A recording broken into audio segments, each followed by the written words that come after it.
Sir एक दो event ऐसे हुए जिसने हम लोगों को हिला करके रख दिया। एक व्यक्ति आया लगभग फटे हाल सा, और वो अपने साथ 50 किलो की चावल की एक बोरी लेकर के आया। बोला साहब ये ले लीजिए। तो हमने कहा ये आप चावल क्यों दे रहे हो? तो उसने जो संस्मरण साझा किया, उसने कहा कि मेरा एक छोटा भाई मुंबई में इसी कोरोना काल में फंसा हुआ है, और वहां पर उसके होटल लॉज सारे बंद हैं, ढाबे सारे बंद हैं। तो ऐसे ही आप लोगों के जैसी सामाजिक संस्थाएं जो काम कर रही मुंबई में, कभी किधर कभी किधर कभी किधर, उसको मेरे छोटे भाई को खाना नसीब होता है।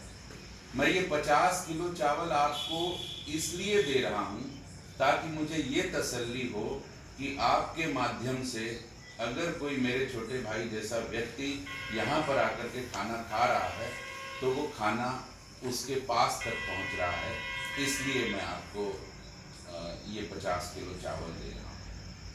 हम लोग अंदर तक हिल गए सर। हमको लगा कि अभी ये हिंदुस्तान इस मामले में तो पूरी तरह से जिंदा है। एक बिटिया, एक जो प्राइवेट स्कूल में टीचर थी, वो जाने कहाँ से ढूंढ के खोज करके और 1000 रुपये हम लोगों की टीम के पास भिजवाए कि साहब ये ले लीजिए। हमने कहा आपने? बोले हमको पता लगा कि आप लोग ऐसा काम कर रहे हैं, और मेरी नौकरी अभी लगी है और मेरे भाई की भी नौकरी अभी लगी है, वरना जो हमने घनघोर गरीबी देखी है उसमें हम लोग लगभग टूट से गए थे। और इस दौरान जब हमें पता लगा कि आप लोग ये काम कर रहे हैं तो ये छोटी सी राशि हमने भेजी। सर 6 लोग बेंगलोर से चल करके, कहाँ बेंगलोर कहाँ नागौर, बेंगलोर से पुराने लंबरेटा स्कूटर में चल करके आए थे यहाँ। 6 लोग, 3 स्कूटर थे और 2-2 लोग एक एक स्कूटर में बैठे हुए थे। वो स्कूटर उनके ठेकेदार ने उनको इस शर्त पे दिए थे कि लोकल 2-4 किलोमीटर के अंदर अगर उनको कोई चीज़ लानी है, कोई काम करना है, तो वो उस काम को कर लेंगे।